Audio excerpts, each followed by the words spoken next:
So ತುಂಬಾ ಜನಗಳು ಏನ್ ಮಾಡ್ತಾರೆ ಅಂದ್ರೆ ಮಾರ್ಕೆಟ್ ಬಿದ್ದಾಗ ಮಾರ್ತಾರೆ, ಮಾರ್ಕೆಟ್ ಮೇಲೋಗಿದ್ದಾಗ ತಗೋತಾರೆ, ಉಲ್ಟಾ ಮಾಡ್ತಾರೆ. ಸೊ ಇದನ್ನ ಯಾವ ಜನ್ಮದ ಕರ್ಮ ಅಂತ ಹೇಳ್ಬೇಕು. ಭಾರತ ಸರ್ಕಾರದ ಬ್ಯಾಂಕ್ ಅಂತ ಯಾವ್ದಿಲ್ಲ, ಎಲ್ಲ ಗೌರ್ಮೆಂಟ್ ಬಿಸ್ನೆಸ್ ಮಾಡುತ್ತೆ. ತುಂಬಾ ಬ್ಯಾಂಕ್ಗಳು ಗೌರ್ಮೆಂಟ್ ಬಿಸ್ನೆಸ್ ಮಾಡೋ ಕಾರಣ GBB ಅಂತ ಇದೆ, ಗೌರ್ಮೆಂಟ್ ಬಿಸ್ನೆಸ್ ಬ್ಯಾಂಕಿಂಗ್ ಅಂತ. ಆದ್ರೆ ಯಾವ್ದು ಗೌರ್ಮೆಂಟ್ ಬ್ಯಾಂಕ್ಗಳಿದೆ, ಎಲ್ಲವೂ ಪಬ್ಲಿಕ್ ಸೆಕ್ಟರ್ ಬ್ಯಾಂಕ್ಗಳಿದೆ. ಹಾಗಾಗಿ ಇದು ಒಂದು ನೆನಪಿಟ್ಕೊಳ್ಳಿ. ಮತ್ತೆ ಇನ್ನ ಒಂದು ಸಜೆಷನ್ ಏನಂದ್ರೆ, ನೀವು 5 ಲಕ್ಷಕ್ಕೆ ಮೀರಿ FDಗಳನ್ನ ಯಾವ ಬ್ಯಾಂಕ್ ಅನ್ನು ಬಿಡಿ. ಆದ್ರೆ ಆ ಲೋನ್ ಕಮಿಟ್ಮೆಂಟ್ ಸಲುವಾಗಿ ಸೇವಿಂಗ್ಸ್ ನ ಪೋಸ್ಟ್ಪೋನ್ ಮಾಡ್ತಾರೆ. ಆ ಸೇವಿಂಗ್ಸ್ ಇನ್ವೆಸ್ಟ್ಮೆಂಟ್ ಆಗಿ ಕನ್ವರ್ಟ್ ಆಗ್ಬೇಕಿತ್ತಲ್ವಾ, ಅದು ಪೋಸ್ಟ್ಪೋನ್ ಆಗುತ್ತೆ, ಅವ್ರ ಫ್ಯೂಚರ್ ಪೋಸ್ಟ್ಪೋನ್ ಆಗುತ್ತೆ. ಆ ಎಲ್ಲ ಐಟಮ್ ಟೋಟಲ್ ಮಾಡಿದ್ರೆ ಮಾತ್ರ ತಾನೇ 650 ರೂಪಾಯಿ ಆಗ್ಬೇಕು. ಬಟ್ ಫ್ಯಾಕ್ಟ್ ಏನಂದ್ರೆ, ನೀವು ಅಷ್ಟು ಐಟಮ್ಸ್ ಗಳನ್ನ ಟೋಟಲ್ ಮಾಡಿದ್ರೆ 630 ರೂಪಾಯಿ ಮಾತ್ರ ಆಗಿರುತ್ತೆ. ಇನ್ನು 20 ರೂಪಾಯಿ ಈ ಎಕ್ಸ್ಟ್ರಾ ಟೋಟಲ್ ರಾಂಗ್ ಬಿಲ್ ಆಗಿರುತ್ತೆ. ಇನ್ನು ಯಾರು ಬೇಕಾದ್ರೂ ಚೆಕ್ ಮಾಡಿ. ಬರ್ರಿ ಬೀಗ್ರ, ಊಟ ಮಾಡೋಣ. ಬಾಳ್ ಮಂದಾಗ್ಲಿ ತಗೋರಿ. ನಿಮ್ ಬಾಯಾರಿಕೆಯಿಂದ ಹಂಗ ಆಗ್ಲೇವಾ?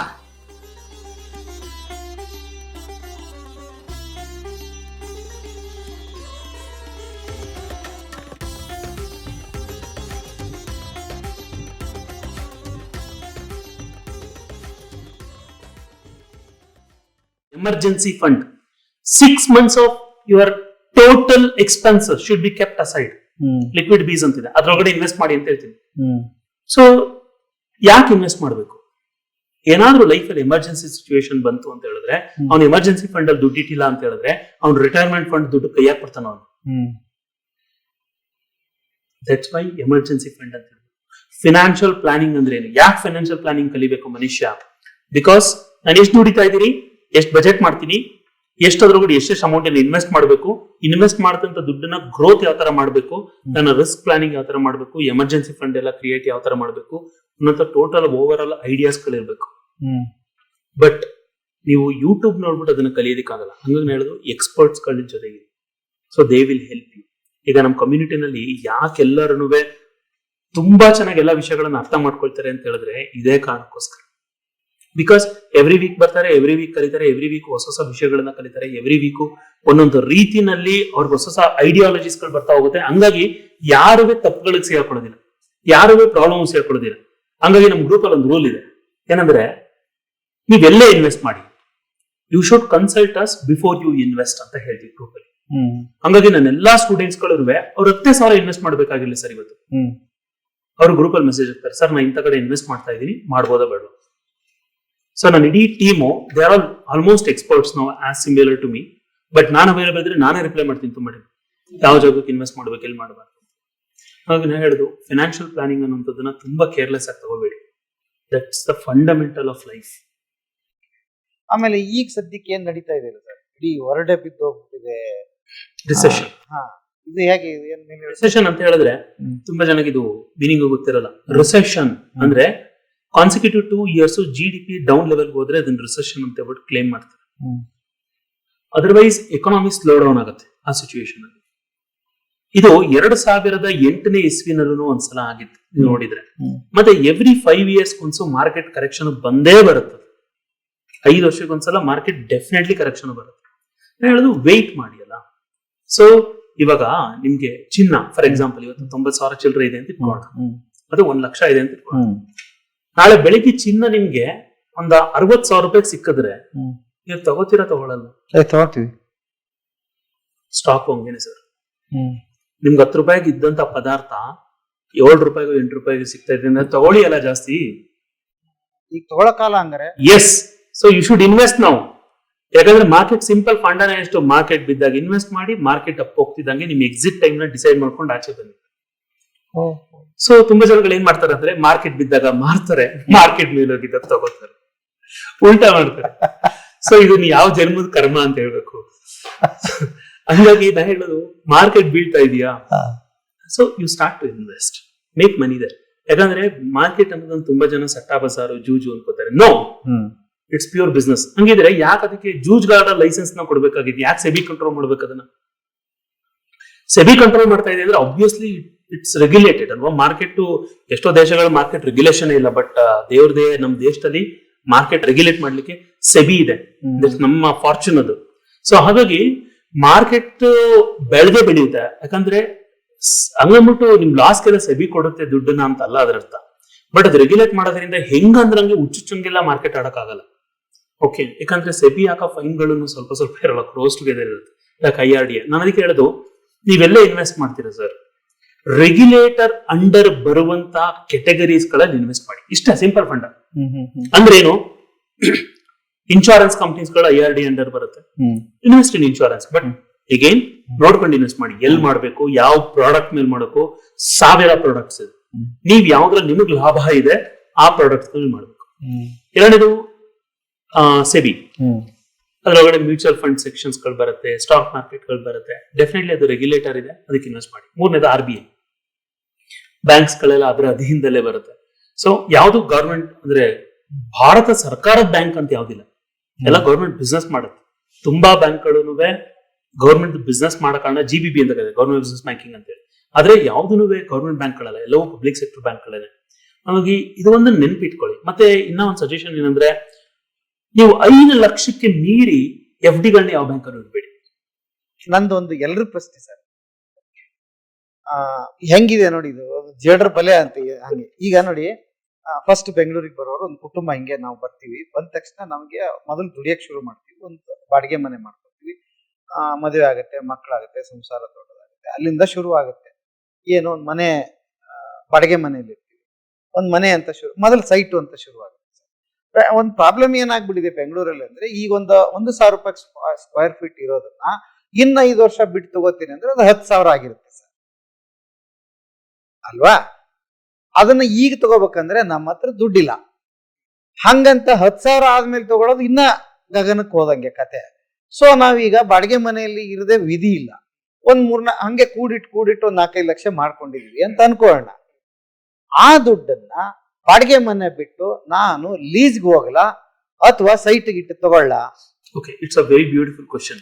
ಇದನ್ನ ಆಲ್ಟರ್ನೇಟಿವ್ ಆಗಿ ಹೇಳ್ಬೇಕಂತ ಹೇಳಿದ್ರೆ, ನಾನು ಸ್ವಂತ ಮನೆನ ಎಷ್ಟು ಫಾಸ್ಟ್ ಆಗಿ ಮಾಡ್ಬೇಕು ಅಲ್ವಾ? ಸೊ ಇದು ಎಲ್ಲರ ಪ್ರಶ್ನೆ ಇರುತ್ತೆ. ನಾನು ಬಾಡಿಗೆ ಮನೇಲಿ ಇರೋದು ಉತ್ತಮನ, ಅಥವಾ ಯಾರಾದ್ರೂ 1 ಕೋಟಿ ಕಟ್ಟಿರೋ ಮನೆಗೆ ನಾನು 15,000 ರೂಪಾಯಿ ಬಾಡಿಗೆ ಕೊಡೋದು ಉತ್ತಮನ ಅಲ್ವಾ? ತುಂಬಾ ಜನಕ್ಕೆ ಈ ಪ್ರಶ್ನೆ ಇದೆ. ಸೊ ನಾವೊಂದು ಹೇಳುದು, ಇಟ್ಸ್ ಅಗೈನ್ ಫಿನಾನ್ಷಿಯಲ್ ಪ್ಲಾನಿಂಗ್ ಅಥವಾ ಪರ್ಸನಲ್ ಫಿನಾನ್ಸ್ ಅಂತ ಯಾಕೆ ಕರಿತೀವಿ ಅಂದ್ರೆ, ಅದರ ವರ್ಡ್ ಅಲ್ಲೇ ಇದೆ ನೋಡಿ, ಪರ್ಸನಲ್. ಪರ್ಸನಲ್ ಫಿನಾನ್ಸ್ ಅನ್ನೋದು ಮೋರ್ ಪರ್ಸನಲ್, ಅದು ಪರ್ಸನ್ ಟು ಪರ್ಸನ್ ಚೇಂಜ್ ಆಗುತ್ತೆ, ಹಂಗಾಗಿ ಪರ್ಸನಲ್ ಫಿನಾನ್ಸ್. ನಾ ಹೇಳುವಂತ ಸರ್, ನೀವು ಏನ್ ಕಾಂಟೆಕ್ಸ್ಟ್ ಅಲ್ಲಿ ಅದನ್ನ ನೋಡ್ತೀರಾ ಅನ್ನೋದು ಫಸ್ಟ್ ಇಂಪಾರ್ಟೆಂಟ್. ಸಪೋಸ್ ನಿಮ್ಗೆ ಮನೆ ಅನ್ನೋದು ಸೆಕ್ಯೂರಿಟಿ ಆಗಿದ್ರೆ ಡೆಫಿನೆಟ್ಲಿ ತಗೊಳ್ಳೇಬೇಕು. ಅವಾಗ ನಾವು ಅದಕ್ಕೆ ಎಮೋಷನ್ ಅಟ್ಯಾಚ್ ಮಾಡಕ್ಕಾಗಲ್ಲ. ಸಿಂಪಲ್ ಒಂದು ಎಕ್ಸಾಂಪಲ್ ಹೇಳ್ಬೇಕಂದ್ರೆ, ಈ ಒಂದು ಶರ್ಟ್ ನೋಡ್ತೀರಾ ಅಂತ ಇಟ್ಕೊಳ್ಳೋಣ, ನಿಮಗೆ ತುಂಬಾ ಇಷ್ಟ ಆಗೋಗುತ್ತೆ ಶರ್ಟ್, ಅವನು 2,000 ರೂಪಾಯಿ ಹೇಳ್ತಾನೆ, ಏನೇ ಮಾಡಿದ್ರು 1 ಪೈಸಾ ಬಿಡಲ್ಲ ಅಂತ ಇಟ್ಕೊಳ್ಳಿ, ನೆಗೋಷಿಯೇಟ್ ಎಷ್ಟೇ ಮಾಡಿದ್ರು 1 ಪೈಸಾ ಬಿಡಲ್ಲ. ಬಟ್ ನಿಮ್ಗೆ ಅನ್ಸುತ್ತೆ 500 ರೂಪಾಯಿ ಜಾಸ್ತಿ ಕೊಡ್ತಾ ಇದೀನಿ, ಬಟ್ 1,500 ಅಷ್ಟೇ ಇದ್ರ ಬೆಲೆ ಅಂತ ಅಂದ್ರೂ ನೀವು ತಗೋಲ್ವಾ? ಯಾಕಂದ್ರೆ ಈ 500 ರೂಪಾಯಿ ನೀವು ಇಷ್ಟಕ್ಕೆ ಕಟ್ಟಿರ್ತೀರಿ, ನಿಮ್ಗೆ ಇಷ್ಟ ಆಗಿರೋದಕ್ಕೆ 500 ರೂಪಾಯಿ ಕಟ್ಟಿರ್ತೀರಿ. ಹಾಗಾಗಿ ಕೆಲವು ಎಮೋಷನ್ಸ್ ಗಳನ್ನ ನಾವು ಬಿಸ್ನೆಸ್ ರಿಲೇಟ್ ಮಾಡೋದಕ್ಕಾಗಲ್ಲ. ಸೊ ಸೇಮ್ ವೇ, ನಿಮ್ಗೆ ಮನೆ ಅನ್ನೋದು ಸೆಕ್ಯೂರಿಟಿ ಆಗಿತ್ತು ಅಂತ ಹೇಳಿದ್ರೆ ನಾವು ಬಿಸ್ನೆಸ್ ರಿಲೇಟ್ ಮಾಡೋದು ತಪ್ಪಾಗುತ್ತೆ. ಆಲ್ಟರ್ನೇಟಿವ್ಲಿ ನಾವು ಒಂದು ಸೀಕ್ರೆಟ್ ಹೇಳ್ಕೊಡ್ತೀನಿ, ಯಾವುದೇ ಒಂದು ಪ್ರದೇಶ ಒಂದು ಹಂತ ಆದ್ಮೇಲೆ ಬೆಳೆಯಲ್ಲ ಸರ್, ಇದೇ ಸತ್ಯ. ಇದು ರಿಯಲ್ ಎಸ್ಟೇಟ್ ಅಲ್ಲಿ, because we also do lot of land development, ಅದ್ರ ಬೇಸ್ ಮೇಲಿಂದ ಹೇಳ್ತಾ ಇದ್ದೀವಿ. ಈಗ ನಮ್ಮ ಮೈಸೂರದೇ ಒಂದು ಎಕ್ಸಾಂಪಲ್ ನಾವು ಇರುವಂತ ಏರಿಯಾ ವಿಜಯನಗರದಲ್ಲಿ, ಈಗ ಲೆಟ್ಸ್ ಸೇ ಅದು ಆಲ್ರೆಡಿ 12,000 ರೂಪಾಯಿ ಸ್ಕ್ವೇರ್ ಫೀಟ್ ಇದೆ, ಆಯ್ತಾ? ಇವಾಗ ಒಂದು ಸಿಂಪಲ್ ಎಕ್ಸಾಂಪಲ್ ಇದೆ, ಹೋದ ವರ್ಷ ನೀವು 12,000 ರೂಪಾಯಿ ಸ್ಕ್ವೇರ್ ಫೀಟ್ ತಗೊಂಡಿದ್ರೆ, ಈ ವರ್ಷ ನೀವು ಅದನ್ನ 13,000 ಮಾರಕ್ ಆಗಲ್ಲ. ಈ ವರ್ಷನೂ 12,000ನೇ ಇದೆ. ನನ್ನ ಪ್ರಕಾರ ಇನ್ನೊಂದು 2-3 ವರ್ಷ ಅಷ್ಟೇ ಇರುತ್ತೆ. ಯಾಕೆ? ಅಲ್ಲಿ 12,000 ರೂಪಾಯಿಗೆ ಇನ್ವೆಸ್ಟ್ ಮಾಡೋನು ಏನ್ ಯೋಚನೆ ಮಾಡ್ತಾನಂದ್ರೆ, ಇನ್ನೊಂದು ಸ್ವಲ್ಪ ಮುಂದೆ ಹೆಬ್ಬಾಳ ಇಂಡಸ್ಟ್ರಿಯಲ್ ಏರಿಯಾ ಇನ್ನೊಂದು ಸ್ವಲ್ಪ ಪಕ್ಕ, ಅಲ್ಲೆಲ್ಲ ಒಂದ್ 4,000 ರೂಪಾಯಿಗೆಲ್ಲ ನಿಮ್ಗೆ ಸ್ಕ್ವೇರ್ ಫೀಟ್ ಸಿಗುತ್ತೆ. ಬಿಡಪ್ಪ, ಇನ್ನೊಂದು 3 ಕಿಲೋಮೀಟರ್ ಮುಂದೆ ಹೋದ್ರೆ ನಾನು, ಸೊ ನನ್ಗೆ ಇದು ಕಡಿಮೆಗೆ ಸಿಗುತ್ತೆ ಅನ್ನೋ ಕಾರಣಕ್ಕೆ ಅವನು ಟ್ರಾನ್ಸಿಟ್ ಆಗ್ತಾನೆ. ಸೊ ಇದು 12,000 ಉಳ್ಕೋತು. ಇದು ಜನರಲ್ ಆಗಿ ನಡೆಯೋದು. ಅವಾಗ ಅದು ಜಾಸ್ತಿ ಫಾಸ್ಟ್ ಆಗಿ ಬೆಳೆಯಕ್ಕೆ ಸ್ಟಾರ್ಟ್ ಆಗುತ್ತೆ. ಅದೇನಾದ್ರು 10,000 ರೂಪಾಯಿ 12,000 ರೂಪಾಯಿ ಅದ್ರ ರೀಚ್ ಆಗೋದ್ರೆ ಇದು ಇವಾಗ ಅಪ್ಪ ಆಗಕ್ಕೆ ಸ್ಟಾರ್ಟ್ ಆಗುತ್ತೆ. ಯಾಕಂದ್ರೆ ಒಂದು ಹಂತ ಆದ್ಮೇಲೆ ಸ್ಟಾಗ್ನೆಂಟ್ ಆಗೋಗುತ್ತೆ, ಅಲ್ಲಿಂದ ಆಚೆಗೆ ಬೆಳೆಯಲ್ಲ real estate. So same way, ನಾನೇ ಯಾವಾಗ್ಲೂ ಹೇಳೋದು, ನೀವು ಮನೆ ತಗೊಳ್ಬೇಕಾ, ತುಂಬಾ ಪ್ರೈಮ್ ಲೊಕೇಶನ್ ಅಲ್ಲಿ ಇನ್ವೆಸ್ಟ್ ಮಾಡ್ಬೇಡಿ, ತುಂಬಾ ದೂರಕ್ಕೆ ಹೋಗ್ಬಿಟ್ಟು ಇನ್ವೆಸ್ಟ್ ಮಾಡ್ಬಿಡಿ, ನಿಮ್ಗೆ ಸ್ವಲ್ಪ ಕಡಿಮೆ. But again documentation important. ಅವರು ಆಲ್ರೆಡಿ ಎಲ್ಲ ಅಲ್ಲಿ ಆಲ್ರೆಡಿ ಮನೆ ಎಲ್ಲ ನೀಟಾಗಿ ಕಟ್ಕೊಂಡಿದ್ದೀರಾ ಅನ್ನೋದು ಇಂಪಾರ್ಟೆಂಟ್. ಆತರ ಸ್ವಲ್ಪ ದೂರಕ್ಕೆ ಹೋಗ್ಬಿಟ್ಟು ಇನ್ವೆಸ್ಟ್ ಮಾಡಿ ದುಡ್ಡು. ನೀವು ಅಲ್ಲಿ ಲೋನ್ ಮಾಡ್ತೀರಾ, ಏನ್ ಮಾಡ್ತೀರೋ ಮಾಡ್ಕೊಳ್ಳಿ. ಸೊ ಒಂದು ಹಂತ ಆದ್ಮೇಲಿಂದ ಆ ಲ್ಯಾಂಡ್ ವ್ಯಾಲ್ಯೂನು ತುಂಬಾ ಜಾಸ್ತಿ ಬೆಳೆಯುತ್ತೆ. ನೀವು ಇಲ್ಲಿ ಒಂದ್ ಸೈಟ್ ತಗೊಳ್ಳೋ ಬದಲು ನಾ ಹೇಳೋದು 2 ಸೈಟ್ ತಗೊಳ್ಳಿ ಅಂತ. ಒಂದ್ ಸ್ವಲ್ಪ ಬುದ್ಧಿವಂತಿಕೆಯಿಂದ ನೀವು ಯೋಚನೆ ಮಾಡಿದ್ರೆ, ಇನ್ಫ್ಯಾಕ್ಟ್ ನಾನು ಒಬ್ಬೊಬ್ರಿಗೂ ಇದೆಲ್ಲರಿಗೂ ಇದು ಅಪ್ಲಿಕೇಬಲ್ ಆಗುತ್ತೆ ನಾನು ಹೇಳ್ತಾ ಇಲ್ಲ, ಬಟ್ ಇದು ಒನ್ ಆಫ್ ದ ಐಡಿಯಾ. ನೀವೇನ್ ಮಾಡ್ತೀರಿ, ಓವರ್ ಎ ಟೈಮ್ 2 ಸೈಟ್ ತಗೊಂಡಿರ್ತೀರಿ, ಒಂದ್ 5 ವರ್ಷ 8 ವರ್ಷ ಬಿಡ್ತೀರಿ ಅಂತ ತಿಳ್ಕೊಳ್ಳಿ. ಬಿಕಾಸ್ ಹೊಸ ಲೆವೆಲ್ಸ್ ಫಾಸ್ಟ್ ಆಗಿ ಡೆವಲಪ್ ಆಗೋ ಕಾರಣ ತುಂಬಾ ಫಾಸ್ಟ್ ಆಗಿ ಇದ್ರ ಅಪ್ರಿಸಿಯೇಷನ್ ವ್ಯಾಲ್ಯೂ ಜಾಸ್ತಿ ಆಗುತ್ತೆ. ಬಿಕಾಸ್ ಕಮ್ಮಿ ಇರುತ್ತೆ ರೇಟ್. 800 ರೂಪಾಯಿ 1000 ರೂಪಾಯಿಗೆಲ್ಲ ಲಾಸ್ಟ್ ವರ್ಷ ಮಾಡಿದ್ರು ಈ ವರ್ಷ ಬೇಕಾದ್ರೆ 1,500 ರೂಪಾಯಿಗೆ ಹೋಗ್ಬೋದು. ಸೊ ಯಾವಾಗ ಅದು ವ್ಯಾಲ್ಯೂ ಅಪ್ ಆಗುತ್ತೆ, ನಾ ಹೇಳೋದು ಇನ್ನೊಂದು 30-40 ಇದೆಯಲ್ಲ ಅದನ್ನ ಸೆಲ್ ಮಾಡ್ಬಿಟ್ಟು ಬ್ಯಾಂಕ್ ಫುಲ್ ಲೋನ್ ನೀವು ಕ್ಲಿಯರ್ ಮಾಡಿದ್ರು ನಿಮ್ ಅಮೌಂಟ್ ಅನ್ನು ಉಳ್ಕೊಳ್ಳುತ್ತೆ. ಇಲ್ಲ ಅಂದ್ರೆ ಆ 2 ಸೈಟ್ ವ್ಯಾಲ್ಯೂ ಇಲ್ಲಿ 1 ಸೈಟ್ ವ್ಯಾಲ್ಯೂ ಆಗುತ್ತೆ ಅಂತ ಹೇಳಿದ್ರೆ ಮತ್ತೆ ಅಲ್ಲಿ ಮಾರ್ಬಿಟ್ಟು ಇಲ್ಲಿ ಬರ್ಬೋದು ನೀವು. ಬಟ್ ಹಂಗಾಗಿ ನೀವು ತುಂಬಾ ಆಲ್ರೆಡಿ ಸ್ಯಾಚುರೇಟ್ ಆಗಿರುವಂತ ಜಾಗಗಳಲ್ಲಿ ಇನ್ವೆಸ್ಟ್ ಮಾಡಬೇಡಿ. ಬಟ್ ಮನೆ ಅನ್ನೋದು ಅನುಕೂಲಕ್ಕೆ ಅಂತ ಹೇಳ್ತಾರೆ, ಇನ್ನೆಲ್ಲೋ ಮಾಡಿ ಈಗ ಮಕ್ಕಳು ಓದೋದಕ್ಕೆ ಅವ್ರಿಗೆ ಅದಕ್ಕೆ ಹೇಳಿದ್ದು ಮನೆ ಅಂತ ಹೇಳಿಲ್ಲ, ನಾ ಹೇಳಿದ್ದು ಸೈಟ್ ಅಂತ. ಯಾಕಂದ್ರೆ ಒಂದ್ಸಲ ನೀವು ಮನೆ ಕಟ್ಟಿದ್ರೆ ಅದ್ರ ವ್ಯಾಲ್ಯೂ ಅವತ್ತಿಂದನೇ 0 ಆಗಕ್ ಸ್ಟಾರ್ಟ್ ಆಗುತ್ತೆ. ಅಂದ್ರೆ ಅದಕ್ಕೇನೆ ನಾವ್ ಏನಂದ್ರೆ ಯಾವಾಗ್ಲೂ 5% ರೆಂಟ್ ಯಾಕೆ ಇನ್ಕ್ರೀಸ್ ಮಾಡ್ತಾರೆ ಅಂದ್ರೆ ಮನೆ ಪ್ರತಿ ವರ್ಷ 5% ವ್ಯಾಲ್ಯೂನ ಕಳ್ಕೊಳ್ಳುತ್ತೆ. ಹಂಗಾಗಿ 5% ರೆಂಟ್ ಇನ್ಕ್ರೀಸ್ ಮಾಡ್ತಾರೆ. ಇದು ಆಕ್ಚುಲ್ ರಿಯಲ್ ಮೀನಿಂಗ್. 20 ವರ್ಷಕ್ಕೆ ನಿಮ್ ಮನೆ ವ್ಯಾಲ್ಯೂ ಏನಾಯ್ತು ಸರ್? ಜೀವನ ಆಗ್ಬಿಡುತ್ತೆ. ಅವಾಗೆಲ್ಲ ಸೈಟ್ ಲೆಕ್ಕಕ್ಕೆ ಮಾತಾಡ್ತಾರೆ ಅಲ್ವಾ? ಸೊ ಸೇಮ್ ನಾ ಹೇಳ್ತಾ ಇರೋದು ಅಷ್ಟೇನೆ, ನೀವ್ ಏನೇ ಅಮೌಂಟ್ ಇನ್ವೆಸ್ಟ್ ಮಾಡಿ ಏನಾದ್ರು ಮಾಡಿ ಪ್ಲಾನಿಂಗ್ ಅನ್ನು ಇಟ್ಕೊಂಡು ಮಾಡಿ ಅಂತ. ಅದಕ್ಕೆ ಹೇಳಿದ್ರು ಸೈಟ್ಸ್ ತಗೊಳ್ಳಿ. ಸೊ ಯಾಕಂದ್ರೆ ನೀವು ಒಂದ್ಸಲ ನಾನು ಬ್ಯಾಂಕ್ ಅಲ್ಲಿ ಲೋನ್ ತಗೊಳ್ಳೋದು ತಪ್ಪು ಅಂತ ಎಲ್ಲೂ ಹೇಳಲ್ಲ ಸರ್. ದೇರ್ ಆರ್ 2 ಲೋನ್ಸ್, ಒಂದು ಗುಡ್ ಲೋನ್, ಒಂದು ಬ್ಯಾಡ್ ಲೋನ್. ಗುಡ್ ಲೋನ್ ಅಂತ ಹೇಳಿದ್ರೆ ಏನು, ಈಗ ನಾನು ಒಂದು ಸೈಟ್ ತಗೊಳ್ತಾ ಇದ್ದೀನಿ, ಅದು ಒಂದು ಜಮೀನ್ ತಗೋಬೇಕು, ಅದಕ್ಕೆ ಒಂದು ಪರ್ಸನಲ್ ಲೋನ್ ತಗೋತಾ ಇದೀನಿ, ಗುಡ್ ಲೋನ್. ಬ್ಯಾಡ್ ಲೋನ್ ಅಂತ ಹೇಳಿದ್ರೆ ಯಾವುದು, ಮದುವೆ ಆಗಕ್ಕೆ ಲೋನ್ ತಗೋತಾ ಇದೀನಿ, ಫಾರಿನ್ ಟ್ರಿಪ್ ಹೋಗಕ್ ಲೋನ್ ತಗೋತಾ ಇದೀನಿ, ನನ್ನ ಹತ್ರ ಇವಾಗ ಆಲ್ರೆಡಿ iPhone 14 ಇದೆ, 16 Pro Max ತಗೊಳಕ್ ನಾನು ಲೋನ್ ತಗೋತಾ ಇದೀನಿ, ಇವೆಲ್ಲ ಬ್ಯಾಡ್ ಲೋನ್. ಅಥವಾ ನನ್ನ ಹತ್ರ ಆಲ್ರೆಡಿ ಒಂದು ಕಾರ್ ಇದೆ, ನನ್ನ ಕಾರ್ನ ಅಪ್ಗ್ರೇಡ್ ಮಾಡಕ್ ಲೋನ್ ತಗೋತಾ ಇದೀನಿ, ಇವೆಲ್ಲ ಬ್ಯಾಡ್ ಲೋನ್. ಯಾಕೆ ಅಂತ ಹೇಳಿದ್ರೆ ನೀವೆಲ್ಲಿ ಅಪ್ರಿಶಿಯೇಟ್ ಆಗಲ್ಲ, ಅಮೌಂಟ್ ಡಿಪ್ರಿಶಿಯೇಟ್ ಆಗುತ್ತೆ ಅಂತ ಜಾಗಗಳಿಗೆ ಏನಾದ್ರು ಇನ್ವೆಸ್ಟ್ ಮಾಡಕ್ ಲೋನ್ ರೈಸ್ ಮಾಡಿದ್ರೆ that becomes a bad loan. ಹಂಗಾಗಿ ಹೇಳೋದು, ನಿಮ್ಗೇನೋ ಆ ಜೋಶ ತಗೋಬಿಡ್ತಾರೆ ಎಷ್ಟೋ ಜನ ಲೋನ್, ಆದ್ರೆ ಆ ಲೋನ್ ಕಮಿಟ್ಮೆಂಟ್ ಸಲುವಾಗಿ ಸೇವಿಂಗ್ಸ್ ಅನ್ನ ಪೋಸ್ಟ್ಪೋನ್ ಮಾಡ್ತಾರೆ. ಆ ಸೇವಿಂಗ್ಸ್ ಇನ್ವೆಸ್ಟ್ಮೆಂಟ್ ಆಗಿ ಕನ್ವರ್ಟ್ ಆಗ್ಬೇಕಿತ್ತಲ್ವಾ, ಅದು ಪೋಸ್ಟ್ಪೋನ್ ಆಗುತ್ತೆ, ಅವ್ರ ಫ್ಯೂಚರ್ ಪೋಸ್ಟ್ಪೋನ್ ಆಗೋಗುತ್ತೆ. ಹಂಗಾದ್ರೆ ಸೈಟ್ಗಳು ಅಲ್ಲಿ ಮಾಡಿದ್ವಿ, ಇಲ್ಲಿ ನಾವು ಬಾಡಿಗೆ ಗಿಡಿಗೆ ಕಟ್ಕೊಂಡು ಅಥವಾ ಲೀಸ್ ಗೀಸ್ ಹಾಕೊಂಡು ಇಲ್ಲಿ ಇದ್ಬಿಟ್ಟು ಆ ತರದ್ದು ಮಾಡಬಹುದು ಅಂತೀರಾ? ಇಲ್ಲಂತೂ ಕಟ್ಟಕ್ಕಾಗಲ್ಲ. ಅದು ಒಂದು ಬೆಟರ್ ಆಪ್ಷನ್. ಎಗೇನ್ ನಿಮ್ಮ ಫಿನಾನ್ಷಿಯಲ್ ಸ್ಥಿತಿಗತಿಗಳ ಮೇಲೆ ನಿಂತಿರುತ್ತೆ. ಫಾರ್ ಎಕ್ಸಾಂಪಲ್, ನೀವು ಒಂದು ತಿಂಗಳು 1 ಲಕ್ಷ ದುಡಿತಾ ಇದೀರಾ ಅಂತ ಇಟ್ಕೊಳ್ಳಿ. ಇವತ್ತಿನ ಲೆಕ್ಕದಲ್ಲಿ ನಿಮ್ಗೆ ಮನೆ ನಡೆಸೋದಕ್ಕೆ ಮತ್ತೆ ಇದೆಲ್ಲದಕ್ಕೂ 40,000 ಬೇಕೇ ಬೇಕು. ಹೆಂಗೆ ಹೋದ್ರು ಬೆಂಗಳೂರು ಅಂತ ನಗರದಲ್ಲಿ ನಿಮ್ಗೆ 40,000 ರೂಪಾಯಿಗಿಂತ ಕಡಿಮೆ ಐ ಆಮ್ ಶೋರ್ ಅಯ್ಯೋ ಇನ್ನೂ ಜಾಸ್ತಿ ಬೇಕು, ಇನ್ನೂ ಜಾಸ್ತಿನೇ ಬೇಕು, ಅದಕ್ಕಿಂತ ಕಡಿಮೆ ಅಂತ ಹೋಗಲ್ಲ. ನಮ್ಮ ಮೈಸೂರಲ್ಲೇ 30,000 ಬೇಕು ಸರ್ ಹೇಳ್ತಾ, ಬರೀ ಮೈಸೂರಲ್ಲೇ ಎಷ್ಟು ಬೇಕು. ಬೆಂಗಳೂರು 10,000 15,000 20,000 ಜಾಸ್ತಿ ಇಟ್ಕೊಳ್ಳಿ. 1 ಲಕ್ಷ ದುಡಿಮೆನೂ ಇವತ್ತು ಏನಲ್ಲ ಆಕ್ಚುಲಿ ಅಲ್ವಾ? ಸೊ ಹಂಗಿರುವಂತ ಸಿಚುವೇಶನ್ ಅಲ್ಲಿ ನೀವು ಎಷ್ಟು ಅಫೋರ್ಡಬಲ್ ಅನ್ನೋದು ಇಂಪಾರ್ಟೆಂಟ್ ಆಗಿರುತ್ತೆ. ಹಾಗಾಗಿ ಮೈಂಡ್ ಸೆಟ್ ಬಗ್ಗೆ ಹೇಳ್ತಾ ಇರ್ತೀನಲ್ಲ, ಅದನ್ನೇ ಹೇಳುದು. ಇಟ್ಸ್ ನಾಟ್ ಅಬೌಟ್ ನಾವು ತುಂಬಾ ಟೈಮ್ ಹೇಳ್ಬೇಕಾದ್ರೆ ಐ ಕಾಂಟ್ ಅಫೋರ್ಡ್ ದಿಸ್ ಅಂತ ಹೇಳ್ಬಿಡ್ತೀವಿ, ಅಯ್ಯೋ ನನ್ ಕೈ ಆಗಲ್ಲ ಬಿಡಪ್ಪ ಅಂತ. ನಾ ಹೇಳೋದು, it's not about I can't afford this, it's about how can I afford this.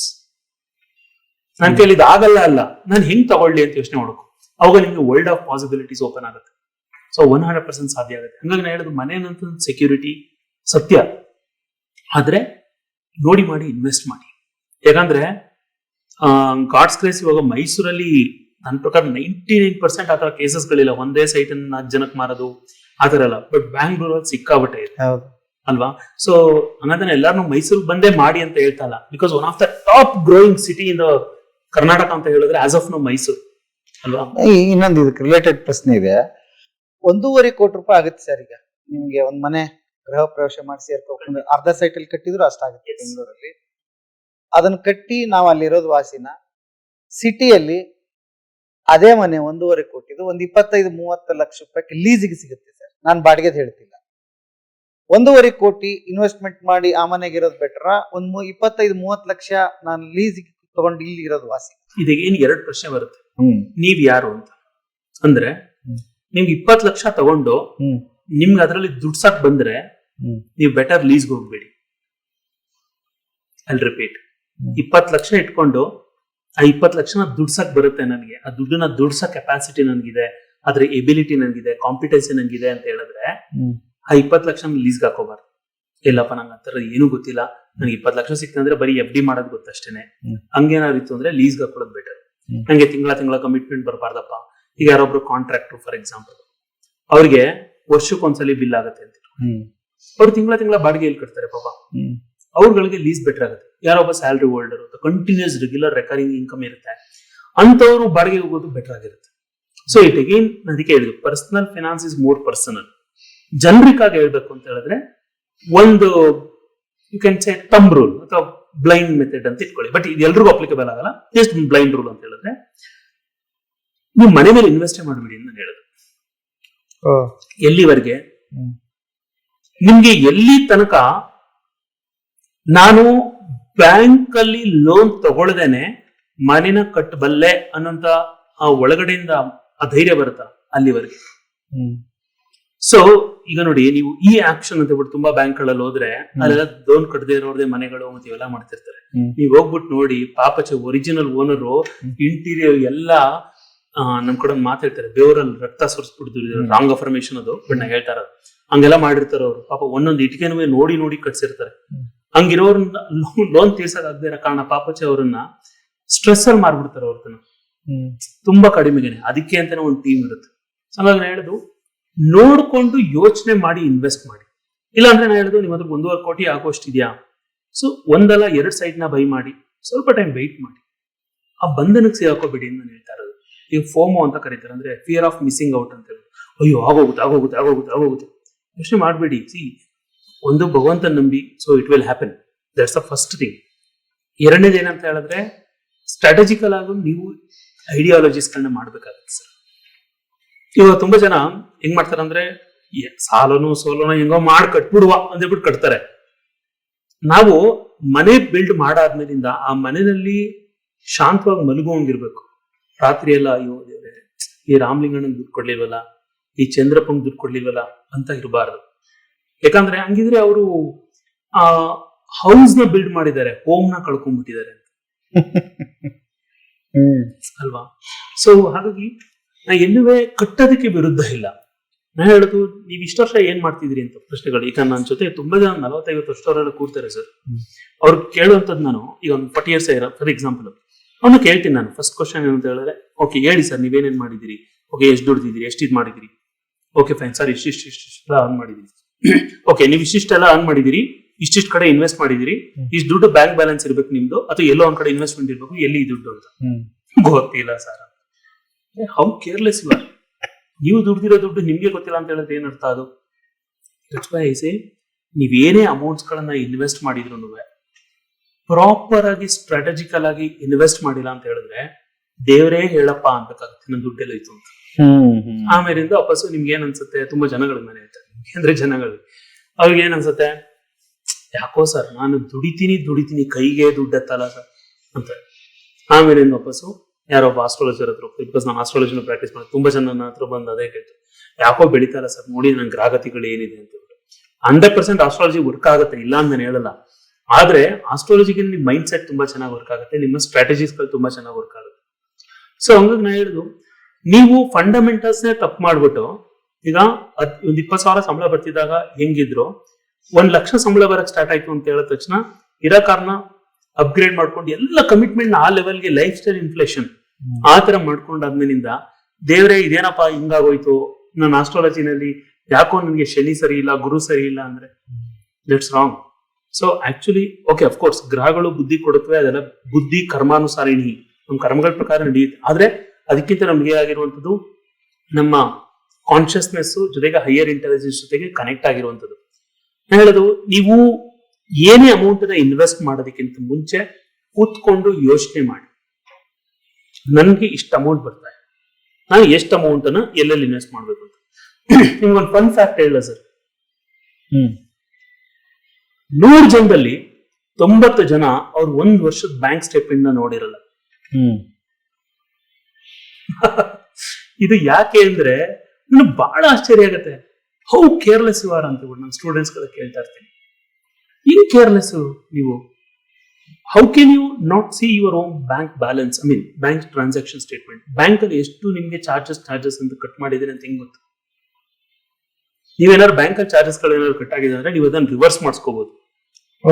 ಹೌದಾ? ಆಯ್ತಾ? ತುಂಬಾ ಬ್ಯಾಂಕ್ ಗಳಲ್ಲಿ ಆಪ್ಷನ್ ಇದೆ. ನಿಮ್ಗೆ 500 ರೂಪಾಯಿ 1000 ರೂಪಾಯಿ ಹೋಗ್ತಾನೆ ಇರುತ್ತೆ ಅಂತ ಇಟ್ಕೊಳ್ಳಿ. ನೀವು ನೋಡಿರಲ್ಲ, ಯಾಕಂದ್ರೆ ಎಲ್ಲ ನಾವು ಗೂಗಲ್ ಪೇ ಯೂಸ್ ಮಾಡ್ತೀವಿ, ಫೋನ್ ಪೇ ಯೂಸ್ ಮಾಡ್ತೀವಿ, ಹಂಗಾಗಿ ನೀವು ನೋಡಿರಲ್ಲ. ಅದು 10 ರೂಪಾಯಿ 20 ರೂಪಾಯಿ ಟ್ರಾನ್ಸಾಕ್ಷನ್ ಇರುತ್ತೆ. ನಾವು ಯಾವನ್ ನೋಡ್ತೀನಿ ಬಿಡಪ್ಪ ಅಂತ ಹೇಳ್ಬಿಟ್ಟು ಕೇರ್ಲೆಸ್ ಬಿಟ್ಬಿಡ್ತಾರೆ. ಆದ್ರೆ ಅದ್ರ ಮಧ್ಯೆ ಎಷ್ಟೆಲ್ಲ ಹೋಗಿರುತ್ತೆ ಅಂತ ಹೇಳ್ಬಿಟ್ಟು ನಿಮ್ಗೆ ಗೊತ್ತಿಲ್ಲ. ರೀಸೆಂಟ್ ಒಂದು ಎಕ್ಸ್ಪೀರಿಯನ್ಸ್ ಹೇಳ್ತೀನಿ ಸರ್. ನನ್ನ ವೈಫ್ ಇದು experience. I don't name that app name.